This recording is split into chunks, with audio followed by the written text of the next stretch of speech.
كان رسول الله صلى الله عليه وسلم يجتهد في العشر الأواخر ما لا يجتهد في غيره.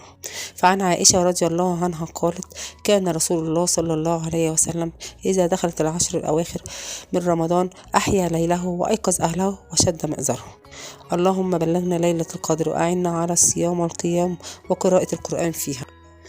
النهاردة 20 من رمضان، يعني ليلة 21. ليلة 21 ده يعني ليلة وترية من الليالي الوترية اللي سيدنا محمد صلى الله عليه وسلم قال لنا ان احنا نترقب ليلة القدر فيها.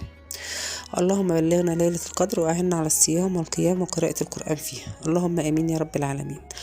بسم الله والصلاة والسلام على رسول الله. السلام عليكم ورحمة الله وبركاته. أهلا بيكم في أطباق الندى. النهاردة إن شاء الله هعمل معاكم 3 مربات من المربات الحلوة قوي. واحدة فيهم مش معروفة قوي اللي هي مربة الحليب، وهعمل كمان مربة الفراولة ومربة المشمش. إن شاء الله هينفعوكم في الأيام دي بقى في البسكوتات والبيتيفورات والسابليه والحاجات دي. إن شاء الله تجربوهم وينولوا إعجابكم. مربة الحليب دي كمان من المربات الحلوة قوي قوي. أنا كنت عاملة بيها السنة اللي فاتت، كنت حاشية بيها البيتيفور والسابليه، بس ما كنتش نزلت طريقتها ولا مقاديرها. فان شاء الله هعملها معاكم النهارده، وهعمل ال3 مربات. هو المفروض كنت نزلتهم في 3 فيديوهات، بس انا قلت اختصارا للوقت يعني هعملهم في فيديو واحد. هنقول بسم الله. انا عندي هنا كيلو فراوله وكيلو مشمش وكيلو لبن. انا هعمل معاكم مقادير كيلو واحد، وانا كمان كده كده المربات والحاجات دي بحبش اعملها كتير واخزنها. هبتدي اول حاجه اشيل المشمش والفراوله واللبن من الاكياس بتاعتهم. ال3 كانوا عندي في الفريزر.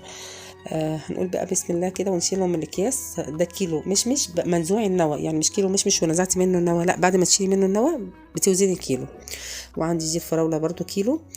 انا بحاول دايما اما الفراوله عندي بتبقى لونها الاحمر الداكن قوي بشيل منها، بشيل نص نص كده، برضو بشيلش كتير، بشيل نص نص، وما باجي اعمل المربى بطلع منها. وده كيلو لبن هشيله برضو من الكيس بتاعه. انا كده هشتغل فيهم هما ال3 مع بعض. انا شلت كده اللبن والمشمش من الاكياس بتاعتهم. هركن بقى اللبن على جنب لما يفك خالص لوحده على مهله كده. عندي بقى هنا مربة المشمش ومربة الفراولة دي زي دي. الكيلو بحط عليه من 400 ل 500 جرام سكر، يعني نص كيلو او اقل شويه. فانا ده كان كيس سكر، يعني كيلو خليت منه حوالي كوبايه، حطيت نصه على المشمش ونصه على الفراولة. بعد ساعتين او 3 كده زي ما انتم شايفين، انا ركنتهم بصراحه بره التلاجة. السكر ابتدى يخلي الفراولة والمشمش ينزلوا ميتهم ويدوبوا معاكي.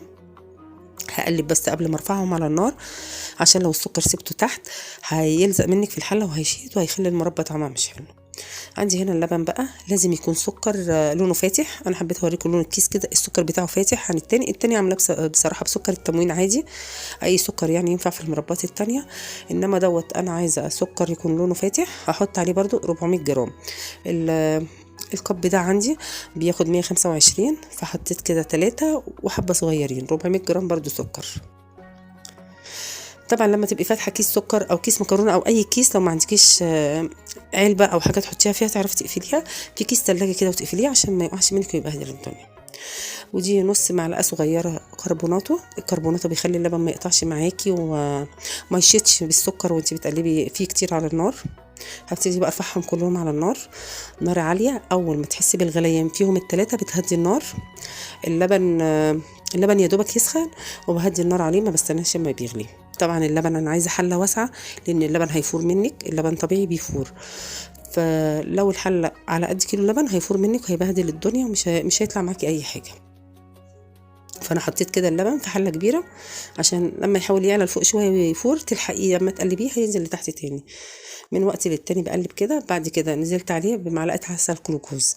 مش موجود عندك مش مشكله، بس بصراحه هو بيظبط الطعم معاكي اكتر. بعد ما الفراوله والمشمش يبتدوا يغلي معاكي وهديتي النار، بعصر على الفراوله نص ليمونه وعلى المشمش نص ليمونه زيها، يبقى الكيلو عليه نص ليمونه. هحط بقى على الفراوله حوالي 4 أو 5 فصوص قرنفل. ما بحطش على المشمش، انا بحطها على الفراوله بس. لو انت خايفه تيجي في بق حد او انتوا مش بتحبوها، ممكن تحطيها في حته شاي صغيره، او تبقي عداهم عشان لما تيجي تفضي الفراوله تعرفي تدوري عليهم تلاقيهم. اللبن من الوقت للتاني كل ما بتقلبي فيه بيغمق معاكي كده. هو عموما المربات كلها ممنوع انك تسيبيه وتروحي اي حته، انت واقفه بتقلبي فيهم كل شويه، تقلبي في ده وفي ده، وكل ما بيطلع ريم كده بتشيليه بالمعلقه. طبق جنبك بقى وفيه 3 معالق كده، انا حاطه بس هو الطبق ما بانش، حاطه فيه 3 معالق، معلقه الفراوله ومعلقه المشمش ومعلقه اللبن، عشان ما تحطيش معلقه من حاجه لحاجه. اللبن برضو بيعمل ريم عادي زيه زي المشمش والفراوله. انا عايزه المربات بتاعتي بيوريه، لو انت عايزاها عاديه كده بتسيبيها، عايزاها بقى ناعمه كده معاكي عشان تحطيها في الحشوات بالهاند بلندر، او بمعلقه بقى لما تهدى شويه تهرسيها زي ما انتم شايفين قوامها كده. ايه اللي عملته في المشمش هعمله برضو في الفراوله، هبتدي اضرب فيها كده، اللي على الوش بتاع الفراوله ده كده ما كانش ريم، كان من كتر التقليب طبعا. ضربت برضو الفراوله، قوامها زي ما انتم شايفين كده، هي لسه برضو ما تقلتش. انا بعرف ان الحاجه معايا اتظبط قوامها ازاي لما بحطها في الطبق زي ما انتم شايفين كده، ما بتفرش او بتفرش حاجه بسيطه خالص، يعني بتفضل في مكانها كده ما بتنزلش كده، تبقى لسه مسيله زي ما انتم شايفين المشمش وكده الفراوله. انا كده هطفي عليه، انا طفيت على المشمش، هشيل بس الريم اللي على الفراوله وهطفي عليها برضو. كل ما تلاقي الحاجه طلعت معاكي المربات او اي اكل عموما بيطلع ريم لازم تشيليه. اللبن برضو بيعمل ريم اهو بشيله، بس اللبن لسه ما تقلش معايا او ما وصلش لدرجه المربى، فمش هطفي عليه دلوقتي. انا كده طفيت على مربى المشمش ومربى الفراوله زي ما انتم شايفين كده. اللبن كل شويه لونه بيغمق شويه، بيقرب للون التوفي كده او الكراميل، بس الكراميل الفاتح مش الغامق طبعا. صلي على محمد. ايدك فيه بقى على طول بتقلبي كده، انا مهديه النار على اقل حاجه خالص لغايه برضو ما اخد منه جزء بالمعلقه كده زي ما انتم شايفين. ده ما اتحركتش في الطبق خالص اهو كده. الطبق بالثلاث مربات انا حاطه حبات صغيرين خالص عشان بس يعني يبقوا بعيد عن بعض. هسيبهم بقى لما يبردوا تماما. عندي بقى البرطمانات بتاعتي معقماها طبعا كويس. مربى الحليب زي ما انتم شايفين كده لما بردت قوامها عامل ازاي. على فكره مربى الحليب دي من احلى المربات اللي هتعمليها على فكره، او من احلى المربات اللي هتدوقيها. ولما بتحطيها مثلا في السابليه او في البيتي فور، لما بتمسك يعني مش هتلزق معاكي، بتبقى ماسكه قوامها حلو كده زي التوفي او اتقل سنه، بس طعمها بيبقى جميل جدا زي ما انتم شايفين كده. مربى المشمش والفراوله برضو انا اوريكم قوامهم. هبتدي بقى اعبيهم في البرطمانات بتاعتي. انا عبيتهم في البرطمانات وشيلتهم وخليت حبات بس للولاد كده يدوقوهم. طبعا قلت لهم ممنوع حد يلمسهم لغايه ما نعمل الحاجه بتاعتنا، وبعد كده بقى ايه هسيب لكم الباقي. المربات دي تقريبا يعني شهر، بالذات مربى الحليب شهر مش اكتر. فما تعمليش كميه كبيره. انا في العموم برضو اي حاجه بعملها ما بحبش اعمل كميه كبيره، بعمل على قد شهر مثلا او 3 اسابيع وابتدي اعمل غيرها. دي مربى المشمش زي ما انتم شايفين قوامها كده، طعمها جميل جدا برضو. انا حطيت 400 جرام سكر بس مش نص كيلو، عشان المزازه اللي في المشمش تبان معايا. انا بحب الحاجات مسكره زياده وانا وولادي، بس انا مربى المشمش بالذات بحب احس بالمزازه بتاعتها، بتبقى جميله جدا. مربى الفراوله برضو زي ما انتم شايفين كده قوامها جميل جدا.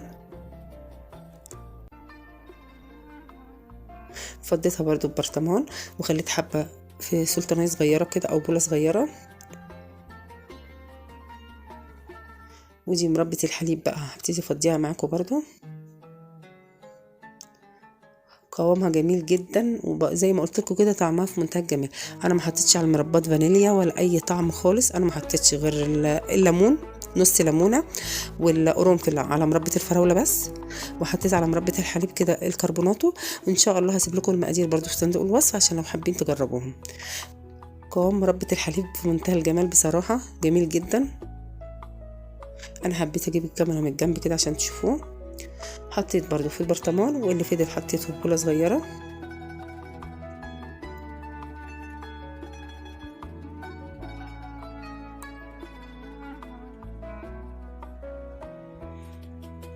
ودي المربات بتاعتي بعد ما حطيتها. طبعا البرطمانات بتفضل مفتوحه ما بتتقفلش خالص غير ما تتاكدي ان هي بردت تماما، عشان لو لسه دافيه شويه هتعمل ندى وهتنزل على المربى نفسها وهتبوظ منك، هتعمل عفان على الوش كده. حبيت برضه اوريكم قوام المربات من قريب كده. دي مربى الحليب،